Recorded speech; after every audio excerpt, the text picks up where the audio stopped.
Up until today, I didn't realize that my name is a tongue twister. Until he made it one.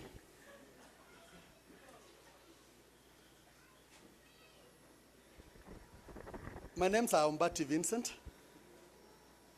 I don't know whether to call myself a student of Pinnacle or not. I have my reasons. Can I set them?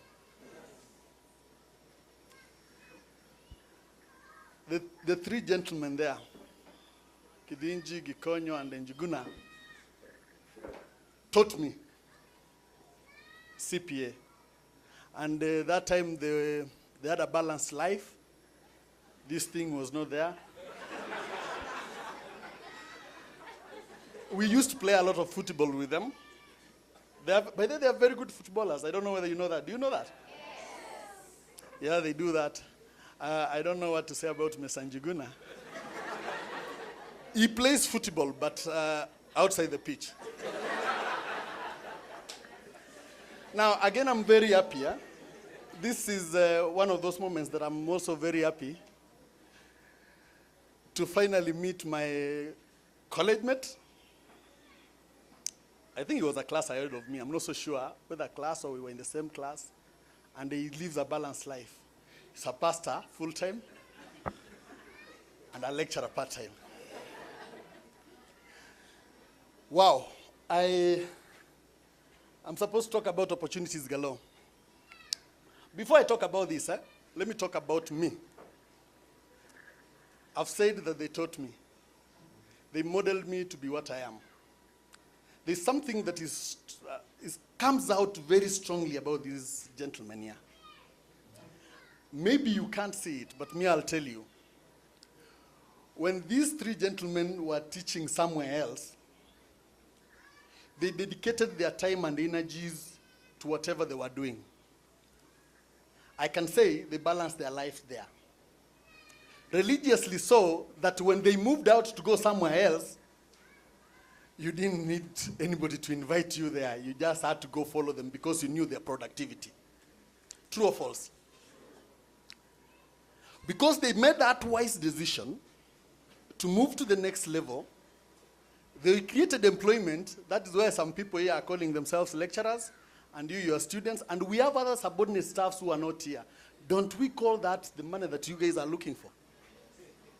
Ama mnatafuta pesa ingine? You understand? My name is Ombati. I've worked for several companies.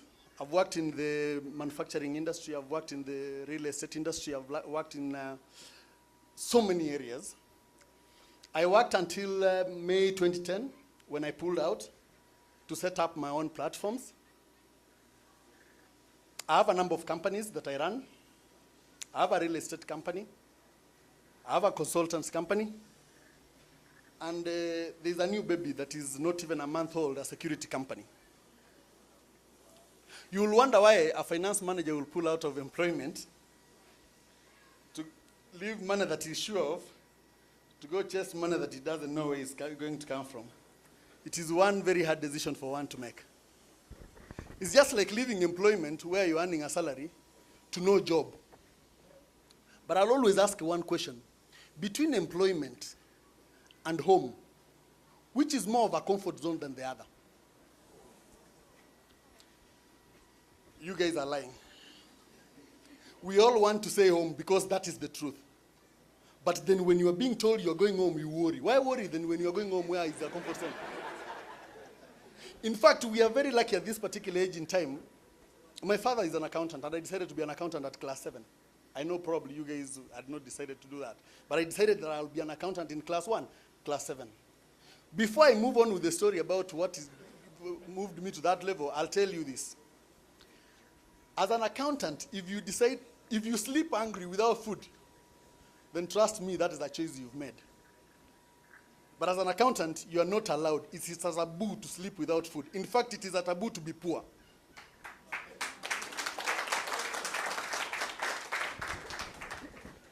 Na msiseme ati ninaonea watu maskini. No. Poverty is a choice. I'll repeat. Poverty is a choice. That is biblical. Uliza pastor. If you do not work, you do what? You don't eat. What is that? So meaning if you work, definitely you have to eat. Then tell me how poverty is not a choice. Personal branding.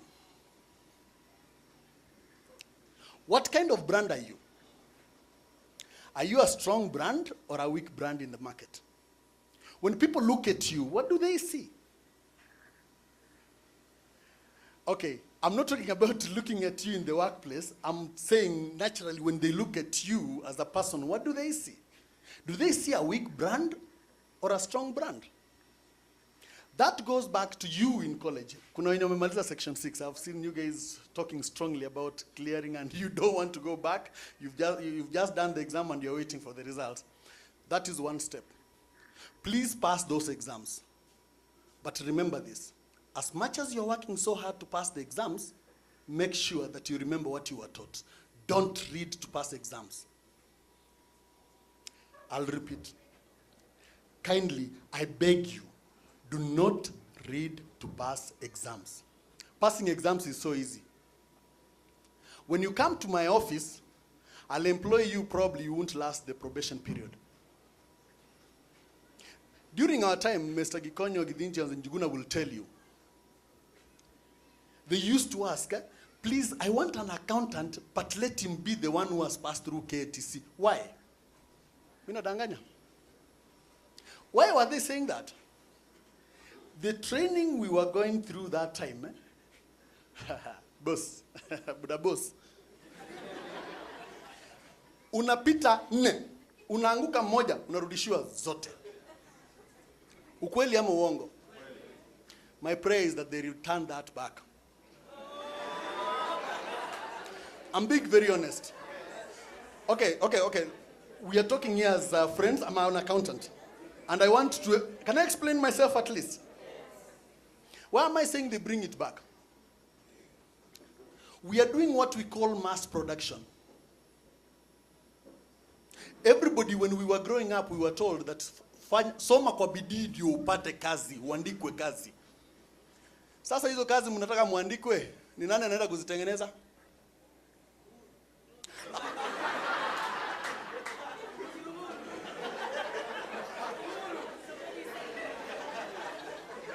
Sisemi kitu. Literally what I'm telling you guys is this, You'd rather produce less but quality than producing so much to nowhere. It used to create a level of discipline which is not there now. In fact, I can assure you, even that one who's repeating that one paper, he has forgotten those that he passed. True or false? Of what use is that? Of what use is that? Ina maana yote hiyo kweli? So what I'm suggesting is this: you guys create a brand, make sure that when somebody sees you, is this a professional that you are? And that is what will really move you to another level. Now, looking for a job. That is what I do at Accountants Online Global. I've managed to employ more than 3,213 accountants before I set up the company. I'll repeat, I've managed to employ single-handedly 3,213 accountants before I set up the company to do that job. Why and how? It is easy. I created an accounting group. I know you guys used to know it as Accountant on Facebook. It moved to Accountant Online Global. And my job was, ninauliza mahali kuna kazi, wanaleta, and we post it, and people get jobs within that particular group. We grew so much that we wanted to create employment. And true to that word, we've actually created employment. We've employed a number of people. And I'm very happy to see a few guys that we've posted and employed in this particular room. I'm very happy. I'm not going to mention names. But the point is, looking for a job, people here, we are looking for jobs the wrong way. People are looking for jobs the wrong way. Now, they do not know what kind of jobs they are going to look for. Ukimuuliza, unataka nini? Nataka kazi. Gani? Yoyote tu. There is no job inaitwa yoyote. True or false? The same way, unaulizwa, how much salary can we give you? Kitu yote tu bora nisikae nyumbani. Really? You guys are in Pinnacle, right? Munapewa masomo ya bure? Si munalipa? Hizo pesa nani ameleta? So you want to give free services? What I'm telling you is this. You must know your worth. But before you start knowing your worth, can you kindly make sure that your paperwork is right? Can you kindly make sure that your CV, your cover letter, and actually your presentation in an interview is right? Many of you probably have never gone for an interview. That is the time that many of you start sweating your palms. Huku kuna teremka. Before you even meet that particular panel, you already have a map here. True or false? What is the worst that can happen? There are two things. They either give you the job or they don't. In which case, if they don't give you the job, you'll still continue looking. And if they give you the job, you'll thank them and say, what? Let me work. True or false? So then why are you sweating? Do you honestly have a reason to sweat? When you have those two things, why do you sweat? Number two, in the interview panel, you are freaking, you are shaking, even the voice is not coming. You are saying things that are not, they're not coming out simply because you've panicked. Can you relax? Can you get into an interview setup and actually crack a joke? I'm not joking. Probably when you get in an interview panel, everybody will be looking at you, right? Try to be entrepreneurs. Can we kindly make that wise decision and decide, no. Can we set up a business? Now, let me do this. Ask them. They've set up a business. Ask the people that are around. When we came here, you guys don't want to mingle with us. We don't bite. You don't want to say hi to us. We don't beat. Probably you think we look too serious. Actually, we are not. We are jokers. I'm being honest. Then why are you so scared about us? Why can't you mingle? Why can't you create networks? Mtu wowote anaweka stock in his shop to sell. In this particular economy, is somebody suffering? Am I lying? The biggest asset that you have today is your brain. And if you set your business on your brain, you will for sure succeed. I can swear to God that will actually happen. And that one step that you make, the bold moves you make to get into entrepreneurial business, the better it is. And again, you don't have to do what people are doing. I recruit people, but I don't do what Brighter Monday does. I do not. I do not promise anybody a job. Ask them. What I promise is a chance to go for an interview, on which case, two things will be determined. Your papers, and what else? Your ability to convince the employer. Period. If you're coming for a job, unless I'm employing you in my organization, I'm not giving you a job. That is a fact. Ukweli ama uongo? Kuna mahali unaambiwa tutakupa kazi. Tutakupa kazi kabisa. Then what do they do? They give you a job of 10,000 shillings. What can you do with 10,000 shillings? Kwani unaishi wapi? Unakula nini? Una transport ni nini? When will you ever drive your own car? With the 10,000 shillings? That is why sometimes you tell employers, excuse me, there's no way I'm going to give you a CPK for 25,000 shillings. No. But the problem is, me I say no, you ukienda kanda ukiambiwa ni 25, unasema, nipe tu. Sasa nitakusaidia namna gani? You understand? So you need to really make that wise decision to actually do what? Set up the business. Networking. There's somebody who came here and he talked about businesses, and I think is my brother up there, about businesses and how your family can support you. I'll differ. In most cases, your family might not support you, but the person seated next to you can support you. Actually, anybody who's helped me up my ladder is my friend, not necessarily my relative, not even my own father and mother. My own father and mother, I thank them. They raised me up, and I appreciate and I'll always adore them. But the people who supported me are the people around me. The people who give me jobs are those who are working.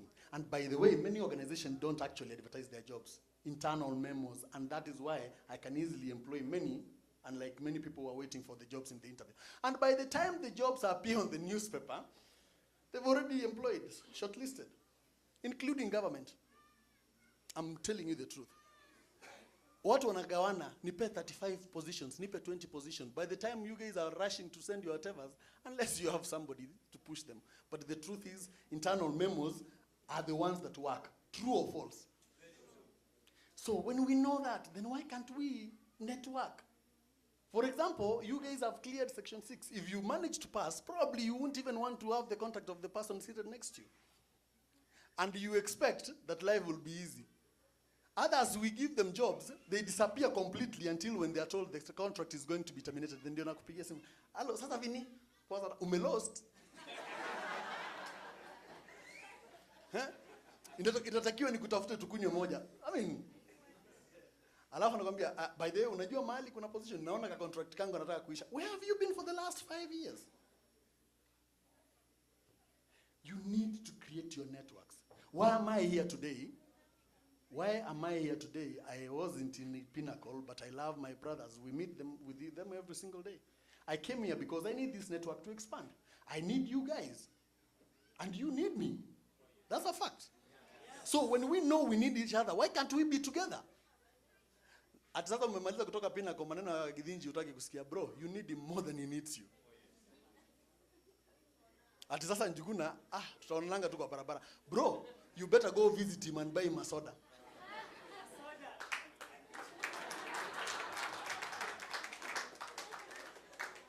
Tunaelewana? Tunaelewana? You need to invest in you as a person. Invest in yourself. The same way ukitoka kwa nyumba leo ulienda ukadunga poa. Ukasema leo nataka niwakilishe mtaani. Na kweli umewakilisha. Invest in yourself. Invest in your brains. Feed your brains with the correct materials. Feed your brain with everything. And actually, position yourself somewhere. Value yourself.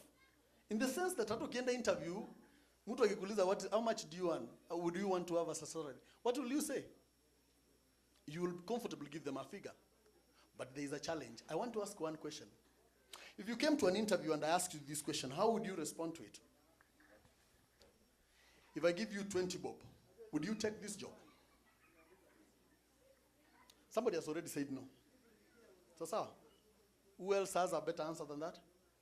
If I gave you 20 shillings for a salary, would you take this job? You guys are vehemently, munakata hiyo. That is a very easy question to answer. Everybody says that the salary part is the most, hiyo ndio kizungumukuti, si ndio? Can I tell you how easy it is? It is so easy. Do you know your rent? Do you know how much you spend on fare? Do you know how much you spend on food? Do you know how much you entertain your body? Kuambia mwili pole. Do you? Eh? Do you know? Now, if you know all that, and you can now say, hii mwili pole ni hii ingine ni hii ingine ni hii. Sasa na ninataka ni save hii 10k. Sasa una hadi hizo zote unamwambia mazee, hiyo 70 itanifaa. You understand? Now, going back to the question I asked, automatically what that person is asking you is, what is your, how are you prepared mentally? Can I give you an answer to that question? Sir, if 20 shillings can pay my rent, pay my transport, dress me, fuel my car, and I can comfortably afford to save something, why not? Now, unajua kile umefanya? Ni ile vitu tulikuwa tunafanya na Bwana Githinji na Gikono. Mpira mtu akikupigia unamrudishia. You've turned the ball back to him. Do you think he will ask you any other question? The point you're saying is, kindly you have your company policies. Can you follow those particular policies? Sini kweli? I've said so much. I've directed you to ask so many other things. Sasa, and truth be told, sometimes naona kagiza kanaingia. Mnataka muende nyumbani, wengine mnataka kudunda, mnataka mdunde, mwambie mwili pole baada ya exam ngumu, sio? I've pointed you to us where the money is. The issue is this. You need to make that decision to go for the money. Don't do what everybody does. Madam, mtu anafungua boutique na wewe unataka kufungua boutique. Surely. Mnauzia nani? Mtakuwa mkiuziana ama mkibadilishana nguo? Mtu anafungua salon, pia unataka kufungua salon next door. Nani atatengeneza nywele ya mwingine? I want you to be creative, be innovative, come up with something out of the ordinary. By the way, if you hear where they want somebody to supply oxygen, I'm here and I can sell it in bottles. Literally what I'm trying to say is there are so many opportunities. And by the way, you of all the people, unlike me, a villager who was born and brought up in the village and came kushanukia hapa town, there are so many opportunities. And the money flowing in this city is so much. Why can't you tap into it? Can I ask you a question? How many colleges do we have in town? Teaching CPA and KTC. Ni ngapi? Zina wanafunzi ama hazina? Asante sana. Nimewajibu. Most importantly, have fun. Thank you and God bless you.